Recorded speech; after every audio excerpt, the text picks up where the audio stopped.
Nous t'adorons, Christ, et nous te bénissons.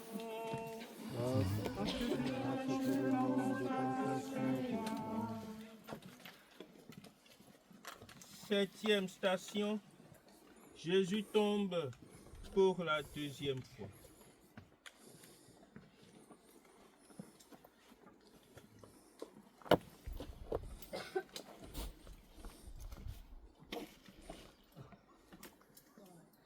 Nous désirons ardemment faire le bien, parce que Dieu qui nous a créés est le suprême bien, est le bien suprême. La plupart d'entre nous, sinon tous, au début de ce temps de carême, avons pris de belles résolutions, de séduisantes résolutions. Mais du début à ce temps, chacun pourra revoir le film de ce qu'il a pu faire, de ce qu'elle a pu traverser. Chacune et chacun pourra faire son petit bilan au cours de cette semaine sainte.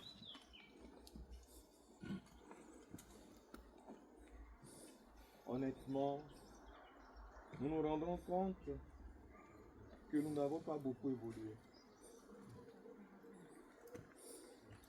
Ce n'est pas grave. Ce n'est pas la peine de s'accuser, ce n'est pas la peine de se jeter des pierres. Jésus lui comprend parce qu'il est tombé lui aussi. Cette deuxième chute du Christ nous fait comprendre qu'il peut y avoir un chemin entre ce que nous désirons, ce que nous voulons, nos bons voeux, et ce que nous finissons par réaliser, par poser comme acte. Ne nous méprisons pas, ne nous condamnons pas. Rappelons-nous l'épisode de cette femme prise en flagrant délit d'adultère. Où sont-ils donc, tes accusateurs? Oui. Ce qui nous est commun à tous, c'est notre vie de péché. Mais mieux encore, Dieu nous vient en aide par sa grâce. Et donc, frères et sœurs, ne refusons pas la main de Dieu qui vient à nous.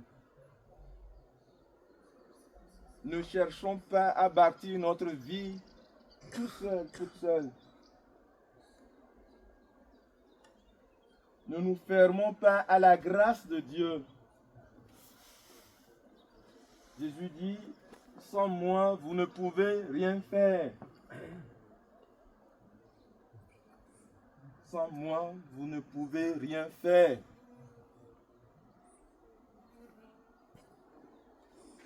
Il y en a parmi nous qui refusent catégoriquement tout soutien. Je dois pouvoir le faire tout seul, je dois pouvoir y arriver toute seule. Non. Sans Jésus, nous ne pouvons rien faire. Acceptons notre condition tout en accueillant dans le quotidien de notre vie la grâce de Dieu, l'amour de Dieu qui nous accompagne. Voyez-vous, lors de la traversée du désert, au moment de la libération du peuple d'Israël, le livre de l'Exode rapporte que la nuée était devant le peuple d'Israël.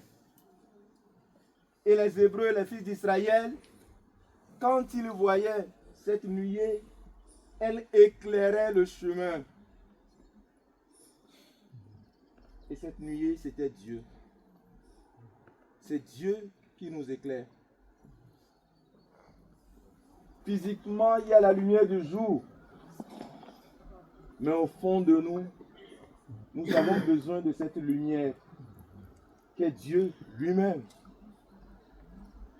Et là où il y a Dieu, tout s'éclaire. Toute ténèbre se dissipe. La grâce a demandé à cette station où Jésus tombe une deuxième fois, c'est d'accepter la main de Dieu. C'est d'accepter la main de nos frères et sœurs qui nous aident à pouvoir nous relever après chaque chute.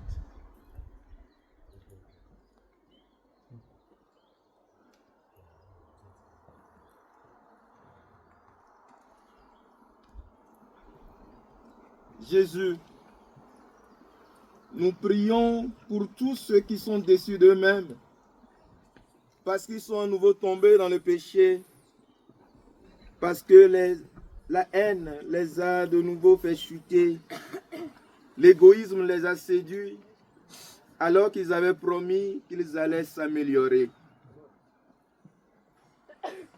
Jésus, qu'aucun de tes frères et sœurs qui ont rechuté ne reste brisé et humilié.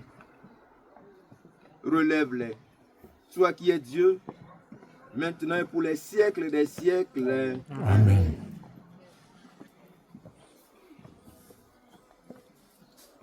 Oh, pitié de nous, Seigneur.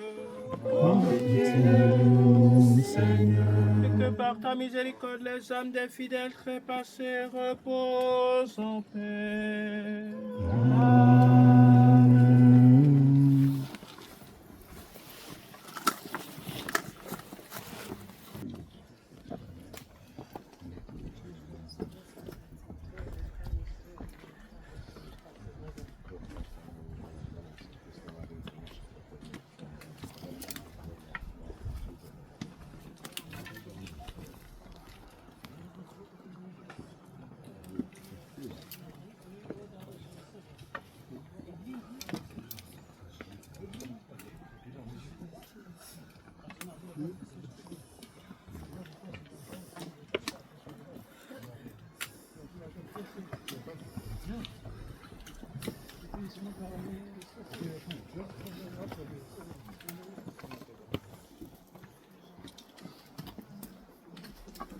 Nous t'adorons, Christ, et nous te bénissons.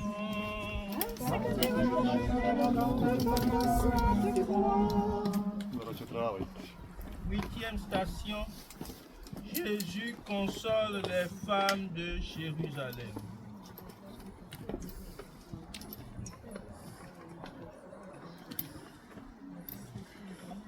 Chers frères et sœurs, si je pourrais nous proposer un mot à retenir à cette station, une grâce à demander, c'est la grâce de la sérénité. Sérénité au cœur des épreuves. Ce matin, je partageais avec quelques-uns parmi vous une expérience dont je me suis rappelé quand nous étions dans l'avion. Lorsque nous étions secoués, nous étions livrés en plein air aux secousses, dans les zones de turbulence. Je me suis rappelé de l'histoire d'un petit garçon qu'on m'a raconté. Ce petit garçon était aussi dans un avion, en plein vol, en pleine zone de turbulence, et il n'avait pas attaché sa ceinture alors que tout le monde paniquait. Il n'avait pas attaché sa ceinture et il était là, s'amusant presque. Et alors les adultes l'interpellent pour dire: mais qu'est-ce que tu fais comme ça? Très risqué, qu'est-ce que tu fais? Il dit: non, je n'ai pas peur, parce que le pilote c'est mon papa. Le pilote c'est son papa. Et alors il pouvait être sûr que tout pouvait arriver, sauf un crash. Et quand je revois Jésus avec cette sérénité, vous voyez, dans la pluie, il était fatigué, il était très fatigué. Les femmes de Jérusalem pleuraient sur son sort. Et lui, il était serein, il ne pleurait pas pour moi. Mais je suppose que sa voix était même haletante. Ne pleurez pas pour moi. Pleurez pour vous-même et pour vos enfants. Et là, je me suis rendu compte que Jésus a toujours gardé cette sérénité-là. Rappelez-vous, alors que le vent soufflait, lui dormait tranquillement. Il a toujours le courage de dormir quand il y a panique. Parce qu'il est sûr que le pilote, c'est son. Je voudrais nous souhaiter à tous cette sérénité-là, même dans les épreuves, parce que nous devons pouvoir être sûrs que le pilote, c'est notre papa. De toute façon, dans l'avion, moi j'étais sûr que rien n'allait arriver parce que de toute façon, la vie du pilote lui me mettait en jeu. Donc voilà, il n'y avait pas de souci. Mais quand on se rappelle encore plus que le pilote n'est pas juste un homme qui a peur aussi de perdre sa vie, mais notre Dieu, eh bien on sait qu'il nous fera passer par toutes les secousses possibles, mais on atterrira toujours en douceur et avec la victoire. Amen, amen. Amen, amen. Un confrère m'a raconté une belle histoire. Il était allé un jour voir une malade de cancer. Elle avait le cancer de sein et tout. Alors, donc c'était devenu un peu compliqué. Il y avait ses parents qui la soutenaient parce que bon, la chimio, ça ne prenait pas et tout. Et quand elle a vu le confrère arriver, elle dit mon père, venez. Et alors elle a attendu que les autres sortent de la chambre et elle murmure à l'oreille du prêtre, mon père, je ne peux pas vous expliquer cela, mais voilà, je me sens en paix, je ressens une grande paix. C'est vrai qu'autour de moi, les gens pleurent et tout ça, ils ont le visage triste, mais moi je me sens en paix. Mais j'ai peur de l'exprimer, j'ai peur de les choquer. Alors le prêtre lui a dit, c'est vrai, tu as raison de ne pas exprimer ça, il pourrait ne pas comprendre, il pourrait croire que tu suis nul, mais garde cette paix-là en toi, c'est une forme de sérénité que le Seigneur seul sait nous insuffler, même dans nos moments de difficulté. Sérénité, sérénité, parce que le pilote, c'est notre papa et il est là. Tu es là au cœur de nos vies, Et c'est toi qui nous fais vivre.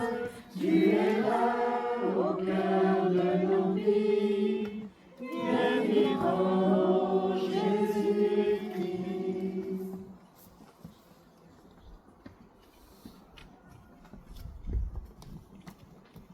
Oh, pitié de nous, Seigneur.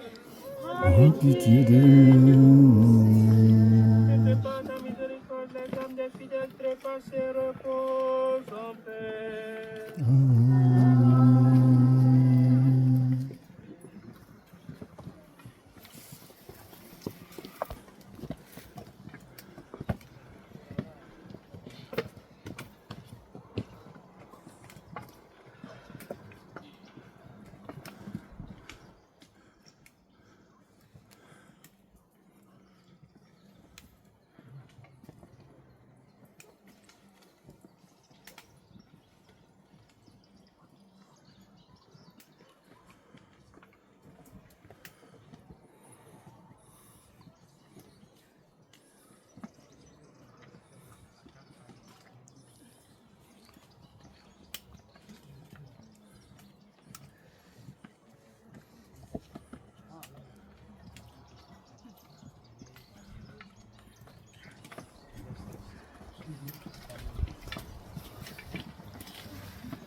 Nous avons fait du chemin assez laborieux, assez difficile, assez pénible. Mais voilà, nous n'en sommes pas encore au bout pour 14 stations. Parfois, la vie de certaines personnes ne s'arrête pas à 14 stations comme Jésus. Il doit s'estimer heureux, lui.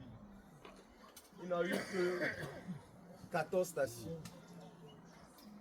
Nous en rencontrons beaucoup plus, bien davantage dans notre vie. Chacun, chacune pourra avoir une idée. Chacun pourra se faire une petite idée de tout ce qu'il traverse comme difficulté, comme épreuve. Et même parfois, on serait tenté d'envier Jésus. Il n'a eu que 14 stations. Mais Seigneur, regarde ma vie, moi, c'est plein de stations, c'est plein d'épreuves. Ce n'est que des litanies d'épreuves, Seigneur. J'en suis fatigué, je n'en peux plus. Et cette voix ne vient pas de Dieu. Elle vient du malin. c'est bien lui. C'est bien lui le serpent à la langue fourchue. Son nom le dit si bien, c'est le séducteur, c'est le malin. Jésus nous attire à lui, le malin nous tire vers lui. C'est lui, cette petite voix qui nous dit au plus profond de nous-mêmes, ça n'est de trop, va chercher ailleurs. Tu n'es pas fatigué de cette situation, tu n'es pas fatigué de cette vie de couple, tu n'es pas fatigué de cet homme, tu n'es pas fatigué de cet homme. Va chercher ailleurs. De toute façon, il y a ton collègue au bureau, il y a cette dame, cette voisine à l'étage supérieur ou à l'étage inférieur qui te regarde. Tu as vu la façon dont il t'a vu la fois passée, tu as vu la façon dont il t'a regardé. Qu'est-ce qui t'empêche? De toute façon, il n'y a personne qui te voit. Vas-y. C'est lui. Le séducteur, le malin, c'est son nom. Il nous faut arriver à le démasquer. Il nous faut arriver à mettre la lumière sur lui, la lumière de Jésus sur lui.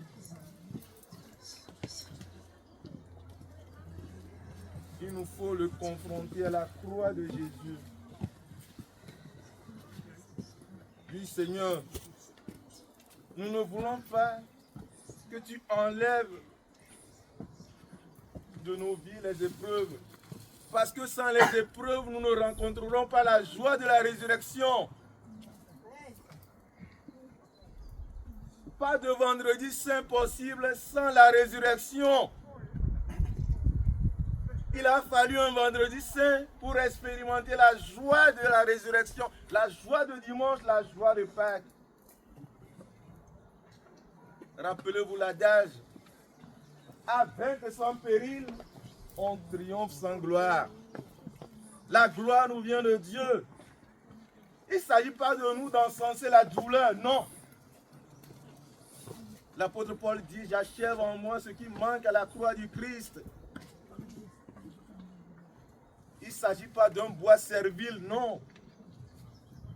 C'est l'instrument de notre salut, la croix. Toutes ces occasions où nous nous sommes révoltés contre la vie, toutes ces occasions où nous avons râlé, toutes ces occasions où nous avons murmuré contre Dieu, pour le dire, c'en est de trop. Je suis fatigué. Je suis fatigué de tout le temps tomber dans ce péché. Et parfois, nous tombons dans cette assédie, dans cette sécheresse spirituelle. Nous sommes dégoûtés de tout. Nous n'avons plus envie de nous confesser. Parce que nous disons, c'est toujours la même chose, c'est toujours la même histoire, c'est toujours la même routine. J'ai honte de moi. Non. Toutes ces stratégies nous viennent du diable, du malin. On dit de nous battre, d'aller de l'avant. Encore 5 petites stations. Voyez-vous, tout l'effort que nous avons fait jusqu'à cette 9e station, nous avons dit, c'en est de trop, nous allons nous arrêter là. Non. La force, don de l'Esprit Saint, c'est ce que nous allons demander. C'est ce que nous allons demander pour tous ceux qui traversent des épreuves, des moments de doute, des moments de sécheresse spirituelle. Ceux qui manquent de vin dans leur vie, comme à Cana, que Marie intercède pour nous. En venant ici, nous portons dans nos cœurs, pas dans nos pensées, non, dans nos cœurs, toutes ces personnes que nous avons rencontrées. Nous prions même pour ceux que nous rencontrerons à notre retour. C'est tout cela que nous offrons à Dieu par l'intercession de notre Mère des ciels, la Vierge Marie. Tous ceux qui peinent, tous ceux qui sont fatigués de la vie, ceux qui font l'expérience de ces impasses dans leur vie, c'est tout ce monde que nous confions à notre Seigneur.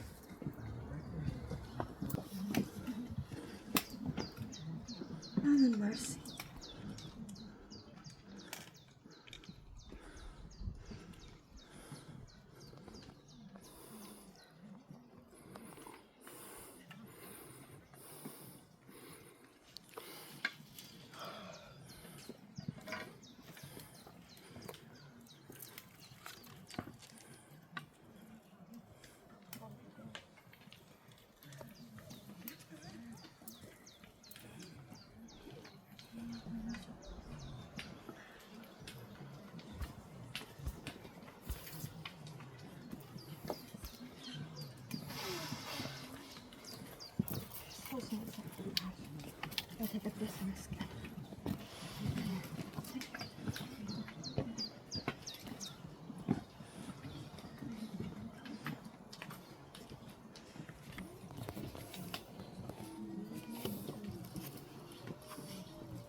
Chers frères et sœurs, je ne sais pas si vous arrivez à mesurer l'enjeu de cette station. Jésus a été dépouillé de ses vêtements et devant tout le monde, devant tout le peuple, il était tout nu. On dirait aujourd'hui, excusez-moi, à poil. Devant les gens. Et en réalité, l'enjeu c'est que c'est un signe ou c'est une marque de grande humiliation. Il n'était pas forcément nudiste, hein, Jésus. Je ne crois même pas qu'en ce moment-là, le nudisme était développé. Donc, être nu devant les gens, c'est de l'humiliation, c'est de la honte, c'est la bassesse même de tout ce qui est humiliation. Ça ressemble un peu aujourd'hui à tout ce que nous aussi nous vivons comme humiliation. Et ce que j'aimerais nous proposer à cette station, c'est de nous rappeler ou de regarder toutes les humiliations de nos vies et de nous dire, Jésus aussi a vécu ça. Avez-vous déjà été insulté une fois sur la voie? Avez-vous déjà été rabaissé parce que certainement un plus jeune que vous a certainement plus de moyens, mais il vous insulte et il vous rabaisse? Eh bien, Jésus aussi a connu ça. Avez-vous été raillé, moqué, parce que peut-être vous n'aviez pas réussi à un examen, parce que vous avez été smatché par un échec? Eh bien, Jésus aussi a connu ça. Avez-vous jamais été complexé pour telle ou telle autre raison, parce que peut-être, voilà, à cause de vos conditions ou à cause d'une certaine situation, en vous comparant aux autres, vous vous sentez complexé certainement, ou je ne sais quelle autre raison. Il y a d'autres, peut-être parce qu'ils se sentent trop gros, ils se sentent complexés par les autres. D'autres juste, ils sont de petite taille, ils sont complexés. Enfin, tout ce qu'il y a comme complexe et qui nous ressemble à de l'humiliation, eh bien, avez-vous déjà vécu ça? Jésus aussi a vécu ça. Et moi, la seule question que je me pose et que je lui pose, c'est comment est-ce qu'il a fait?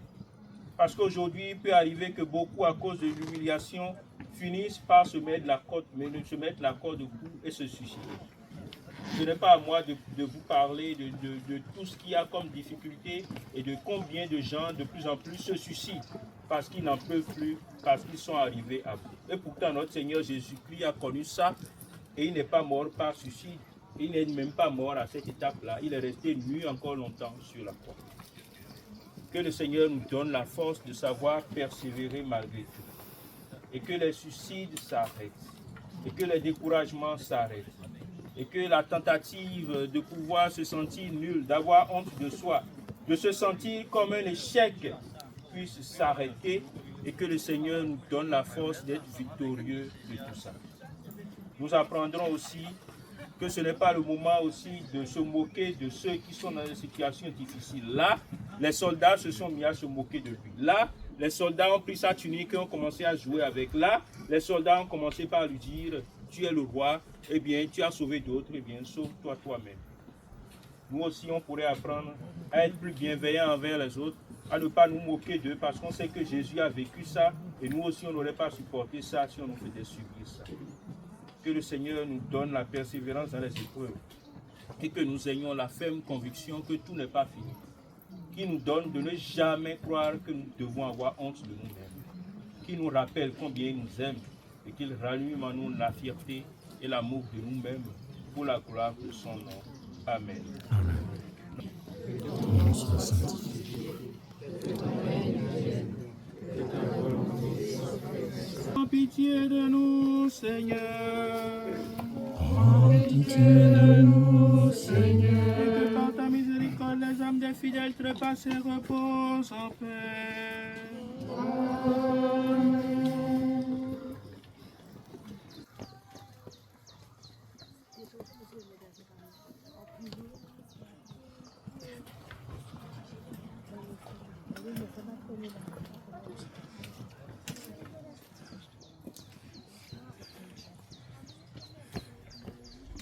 Nous t'adorons, au Christ, et nous te bénissons.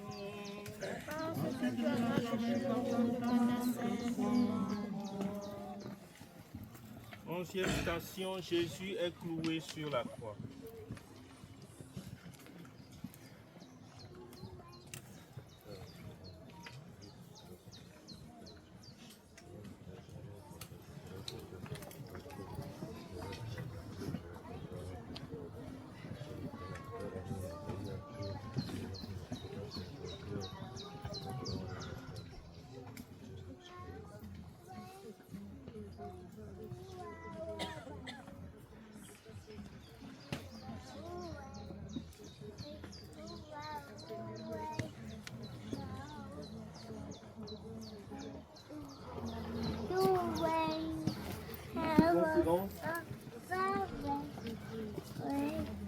Pour mettre en croix tout qui en nous constitue les occasions de péché.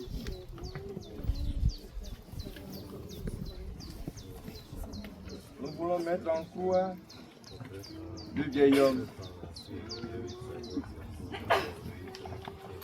Tous nos péchés. Même ceux-là que nous qualifions qui constituent en nous des addictions.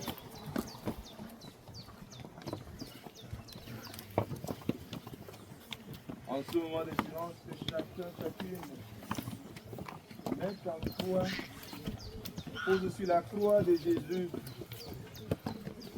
Crucifions le vieil homme en nous. Demandons à Jésus de le faire.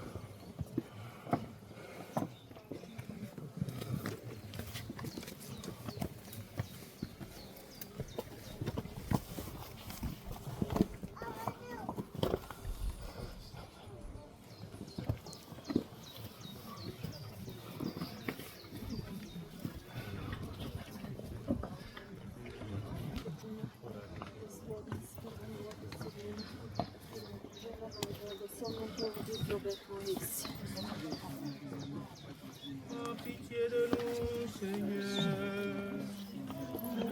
Pitié de nous, Seigneur. Et que par ta miséricorde, les âmes des fidèles trépassés reposent en paix.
Tout doucement. Non, je vais là-bas.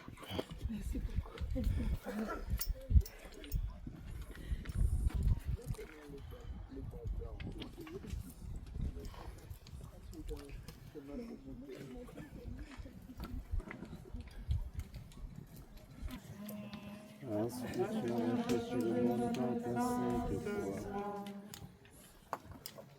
Douzième station, Jésus meurt sur la croix. Nous allons observer une minute de silence.